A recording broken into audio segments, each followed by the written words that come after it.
In March 2023, a single oil transaction happened that most Americans never heard about. No missiles, no declaration, no breaking news alert. Just a quiet transfer of money in the wrong currency. And somewhere in Washington, someone's blood ran cold. See, most people think global power is won with armies, with aircraft carriers, with nuclear warheads pointed at the right coordinates. But the people who actually run this world, they know something different. The real power? It was never in the weapons. It was always in the currency. Right now, today, every country on earth that needs oil first needs dollars. Not euros, not gold, not yuan.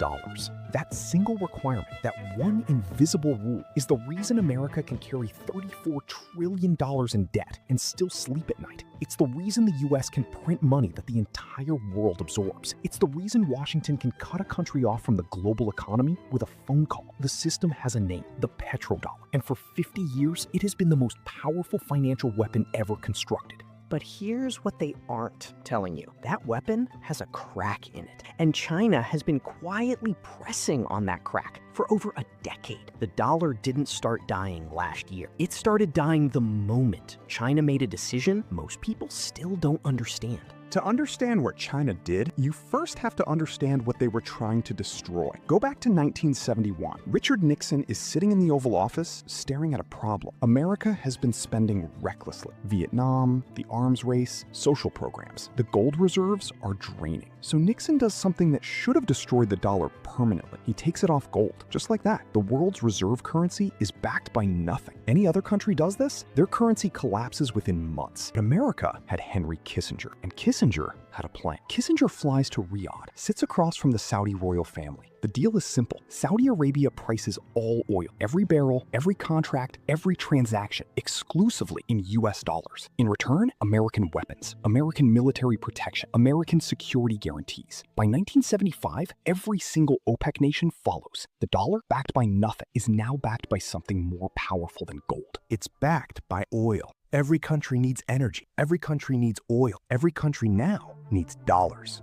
The trap is set. For 50 years, it works perfectly. Then China starts watching, and China starts planning. March 2018, China launches yuan-denominated crude oil futures on the Shanghai International Energy Exchange. For the first time in history, a non-dollar oil pricing benchmark exists. Wall Street notices, writes a few articles, then moves on. December 2022, Xi Jinping doesn't send a diplomat to Riyadh. He goes himself, signs comprehensive agreements, financial, industrial, technological. The message is clear. This is not a business trip. This is a courtship. March 2023, the transaction that started this story. Saudi Arabia and China settle an oil trade in yuan, not dollars, yuan. For the first time since 1974, the lock on the petrodollar has a key in it. June 2024.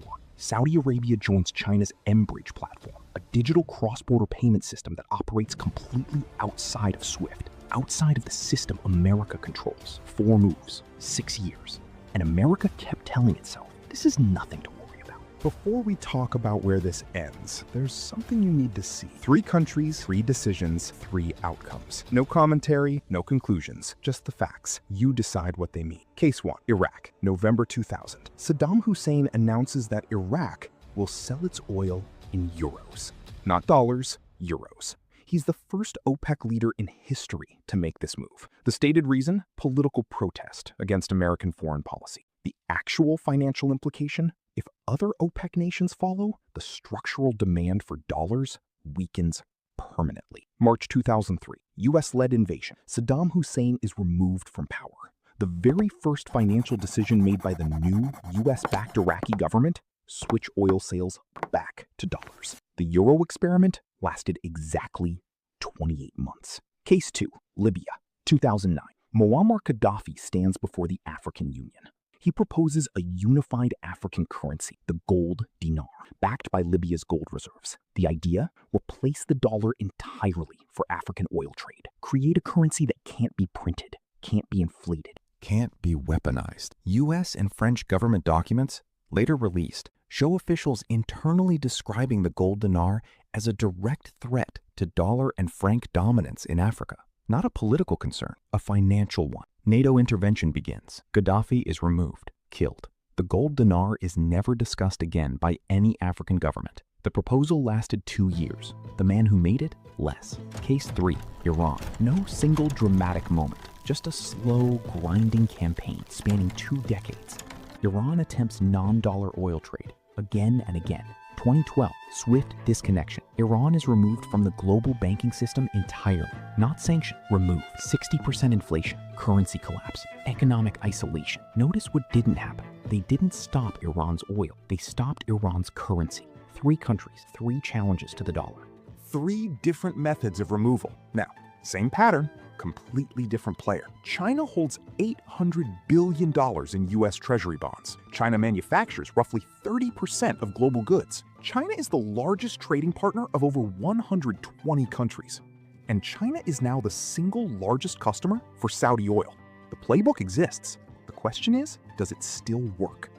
Here's where we are right now. Not speculation, not theory, just numbers. 80% of global oil trade still happens in dollars. Saudi Arabia still prices most of its exports in USD. On the surface, the system looks stable, but look underneath. The dollar's share of global foreign exchange reserves has fallen from 71% in 1999 to 57% today, a 25-year low. Saudi officials have publicly stated they are open to non-dollar oil payments. Saudi Arabia has joined BRICS, the economic bloc built specifically as a counterweight to Western financial dominance. Saudi Arabia is now inside China's mBridge digital payment network, a system designed to move money without touching SWIFT, without touching the architecture America controls. And this is the part that should make you stop.